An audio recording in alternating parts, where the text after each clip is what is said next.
अगर क्रिकेट सिर्फ बल्ला और गेंद का खेल होता तो आज बांग्लादेश इतनी अकड़ में बात नहीं कर रहा होता, क्योंकि 40 साल से क्रिकेट खेल रहे इस देश की इंटरनेशनल मेंस टीम ने आज तक ऐसा कोई कारनामा नहीं किया है जिससे इनकी औकात में इजाफा हो। उल्टा ये हर बार आते हैं और वहीं लात खाते हैं जिसे वो आए दिन फुलाते रहते हैं।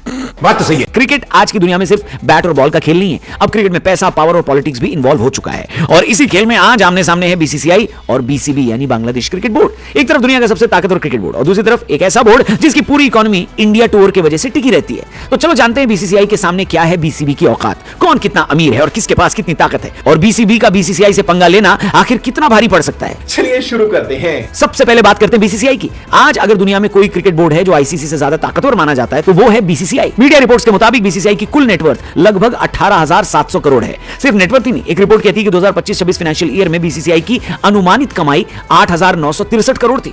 अब जरा रुकिए, ये वो कमाई है जो कई देशों का क्रिकेट बोर्ड 10 साल में भी नहीं कमा पाता। आईसीसी की कुल कमाई का 38% से ज्यादा हिस्सा अकेले बीसीसीआई को मिलता है। मतलब आईसीसी जितना कमाएगा बीसीसीआई उतना ही अमीर होता जाएगा। और आईसीसी क्यों कमाता है? क्योंकि भारत खेलता है, भारत देखता है और भारत पैसा भी देता है। Simple economics. इस कड़ी में असली सोने की खान है मीडिया राइट्स। बीसीसीआई ने 2023 से 28 मीडिया राइट्स वायाकॉम 18 को दिए हैं, जिनकी डील वैल्यू 5,963 करोड़ है। और ये सिर्फ एक रेवेन्यू स्ट्रीम है, मतलब टीवी, डिजिटल, एड, सब्सक्रिप्शंस, हर जगह पैसा, जिसे देखकर पाकिस्तानी और बांग्लादेशी कहते हैं, क्या कहते हैं? अल्लाह इससे आगे भी होता है। अब आते हैं असली हथियार पर, आईपीएल। आईपीएल सिर्फ लीग नहीं है, एक ग्लोबल मनी मशीन है। Sponsorship, franchise fees, media rights, ticket sales, हर सीजन के साथ बीसीसीआई की तिजोरी और मोटी होती जाती है। और यही रीजन है कि बीसीसीआई किसी से डरता नहीं है। अब अगर बीसीबी की बात करें तो इनका नाम भले ही क्रिकेट बोर्ड हो, मगर हालत एनजीओ जैसी है। मीडिया रिपोर्ट्स के हिसाब से बीसीबी की कुल नेटवर्थ लगभग 458 करोड़ है। अब जरा ध्यान से सुनिए, बीसीसीआई बीसीबी यानी बांग्लादेश क्रिकेट बोर्ड से लगभग 41 गुना ज्यादा अमीर है। ये गैप नहीं है, ये खाई है, खाई जिसमें हमारे दोनों पड़ोसियों को पैर में पत्थर बांधकर कूद जाना चाहिए। सिंपल।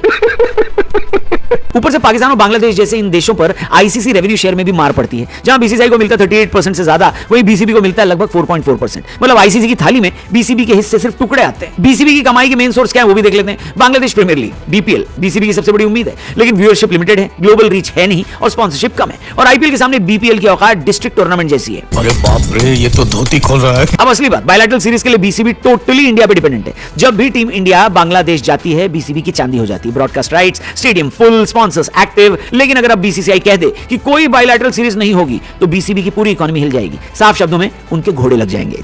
एक रिपोर्ट के मुताबिक बीसीबी की सालाना कमाई 350 से 400 करोड़ है। अब कंपेयर करिए बीसीसीआई की सालाना कमाई से 8,963 करोड़ और बीसीबी की 350 से 400, यानी एक साल में बीसीसीआई बीसीबी की पूरी नेटवर्थ से ज्यादा कमा लेता है। अब सवाल यह है कि बीसीबी आखिर बीसीसीआई से पंगा क्यों नहीं ले सकता? क्योंकि बायलैटरल क्रिकेट बंद हुआ तो कमर और कमर के नीचे का हिस्सा दोनों टूटेगा। अगर बीसीसीआई ने फैसला कर लिया कि इंडिया वर्सेस बांग्लादेश सीरीज नहीं होगी तो टीवी भी गया, पैसा भी गया, स्पॉन्सरशिप भी गया, टिकट सेल भी गई, और ये नुकसान एक सीरीज का नहीं सालों का होगा। इसके बाद अगर बीसीसीआई ने बांग्लादेशी प्लेयर्स को आईपीएल में हमेशा के लिए उनको बाहर करने का अगर फैसला कर लिया तो करोड़ों की अर्निंग भी खत्म, ग्लोबल एक्सपोजर भी खत्म, ब्रांड वैल्यू भी खत्म। और याद रखिए, हर आईपीएल खिलाड़ी अपनी कमाई का 10% अपने बोर्ड को देता है। मतलब हर खिलाड़ी बाहर तो बीसीबी का पैसा भी बाहर। तो आप कमेंट करके बताइए, क्या बीसीबी लाइन पर आएगा? बीसीसीआई को सॉरी बोलेगा? क्या बांग्लादेश के प्लेयर्स चुपचाप भारत में वर्ल्ड कप खेलने आएंगे? और क्या लगता है आपको, क्या कभी कोई बांग्लादेशी प्लेयर आईपीएल में सिलेक्ट हो पाएगा? बड़े सारे सवाल हैं। जिस भी सवाल का आप जवाब देना चाहें, कमेंट बॉक्स खुला हुआ है, जरूर